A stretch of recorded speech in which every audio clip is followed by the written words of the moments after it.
Hi, everybody, and welcome to Chapter 2, Section 9, Applied Optimization. So it's very unlikely that someone will just hand you a function and ask you to find its extreme values, which are the max and mins. More typically, someone will describe a problem and ask for your help in maximizing or minimizing something. For example, what is the largest volume package which the post office will take? What is the quickest way to get from here to there? Or what is the least expensive way to accomplish some task? For example, the manager of a garden store wants to build a 600-foot rectangular enclosure on the store's parking lot in order to display some equipment. 3 sides of the enclosure will be built of redwood fencing at a cost of $7 per running foot. The 4th side will be built of cement block at a cost of $14 per running foot. Find the dimensions of the least costly such enclosure. This is a maximum or minimum problem. We want to minimize the cost. The function we're optimizing is called the objective function. So my objective is to minimize the cost, to find the least cost. The objective function can be recognized by its proximity to EST words, greatest, least, highest, furthest, most. In many cases, there are 2 or more variables in the problem. So in this garden store example, the length and width of the enclosure are both unknown. Because if I want to find the dimensions of this enclosure, I need the length and I need the width, but I don't know either one. This is called our constraint. Our constraint is that we want 600 square feet of rectangular enclosure. For example, if I said find the dimensions of the least costly such enclosure and I didn't put in, it has to be 600 square feet, I could say, well, 0 would be the least. I don't have to build it at all. That's the cheapest way. There's always what we're trying to maximize or minimize, and then what is holding us back from making it gigantic. We might only have so much space to put an object in, or many other things. That's what optimization is in an application.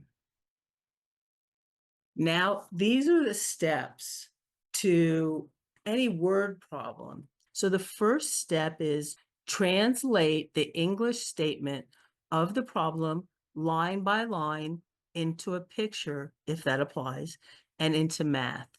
This is often the hardest step. So we're going to just start with A. And here's the same example I just read. A manager of a garden store wants to build a 600 square foot rectangular enclosure. So let's put a rectangular enclosure and we'll call this length. We can call this width. The square feet is the length times width is the area, which is 600 feet squared. That's what the first sentence tells me. So there's my rectangular enclosure. I know that the length times the width is going to be the area is 600 feet squared.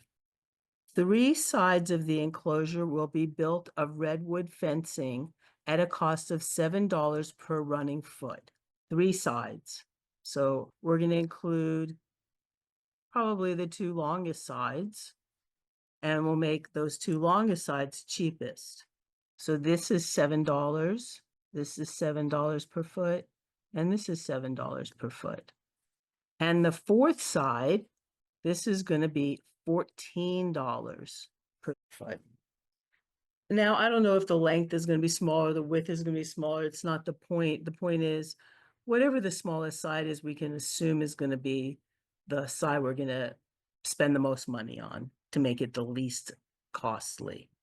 Now, if I want to find the cost to build this, the cost is going to equal however many feet that first L is right here.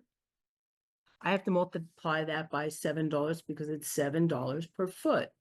So I would say it's 7L plus, this is W, plus 7W, plus 7L again, plus 14W. Let's put it together.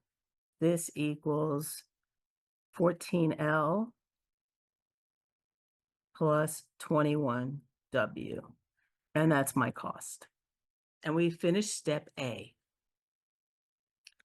Now, identify the objective function. Look for words indicating a largest or smallest value. Our objective function is going to be, I want to find the least costly enclosure. I'm going to call this my objective function. B1, if you seem to have two or more variables, which we do, find the constraint equation. Think about the meaning of the word constraint and remember that constraint equations will have an equal sign. I need the way it's going to cost the least to make it this size. This right here is called my constraint. Okay, so we did A, we did B1. Solve the constraint equation for one variable and substitute into the objective function. I have here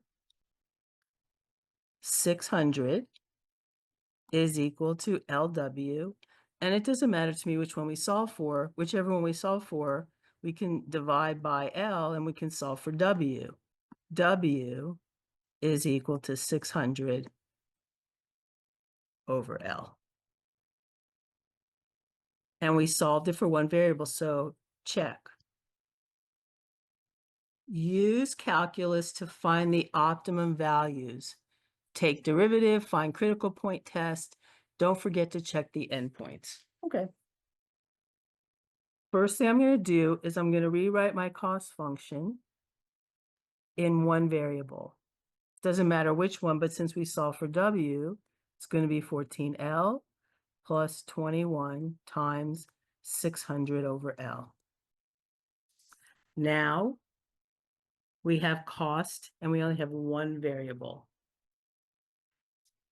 I'm going to use calculus to find the optimum value. So I'm going to take the derivative of cost. And I can say derivative of cost with respect to the length is equal to 14 plus 21 times 600. And this 1 over L is same as L to the minus 1. Let me just rewrite this and that'll help. 15L plus 21 times 600 times L to the minus 1.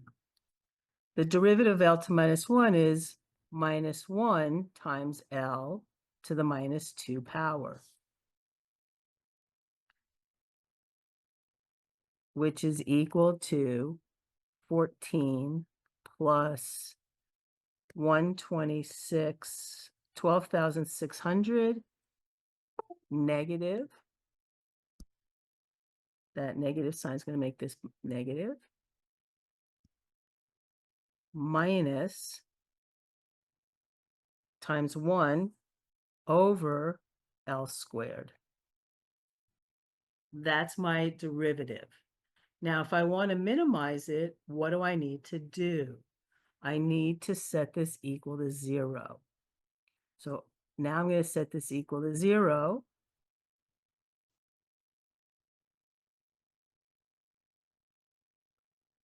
Which means I have 12,600 over L squared is equal to 14.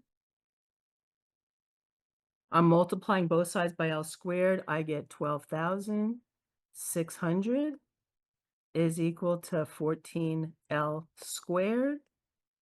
I'm going to divide both sides by 14. And I get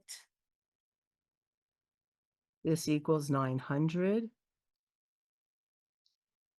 which means that L equals the square root of 900, which is equal to 30 feet. Now I have my constraint function, which is the one that has two variables. And I know that L is equal to 30 feet. And I know that L times W is equal to 600 feet, which means W is equal to 600 divided by 30, which is 20 feet. My smaller side, my width, is going to equal 20 feet. We should also now check to see if it's a minimum. Now that we have the first derivative, there's a couple of things we can do. First, we want to simplify.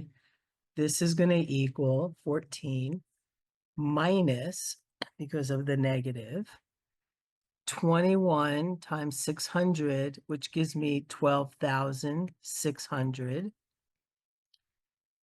divided by L squared. And I know that if I put this on a number line, this right here is 30. That's my 0. We found that out when we did it in the last slide. So that's my 0. That's my minimum or my maximum, or it could be nothing. Let's see. Let's plug in 1. If I plug in 1 for L, I have 14 minus 12,600. That means that this side is negative. Now, if I go to the right of 30, let's plug in 100. If I plug in 100, I have 12,600 divided by 100 squared is 10,000. At L equals 100, I have 14 minus 1.26, which is definitely positive. So now I know that I am decreasing my slope and then I'm increasing my slope. That's all I really need to know to figure out that I have a minimum value at this point. And because it's decreasing then increasing, there's really nothing else to say. That's my only 0. The other thing we could do is we could find the second derivative. For this problem, I'm not sure that that's the path I would go. I think this one's probably easier. Sometimes the other is easier.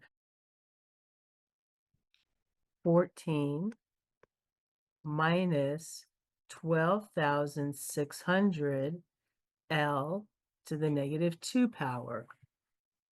If I'm going to take the second derivative, that's the best form for me.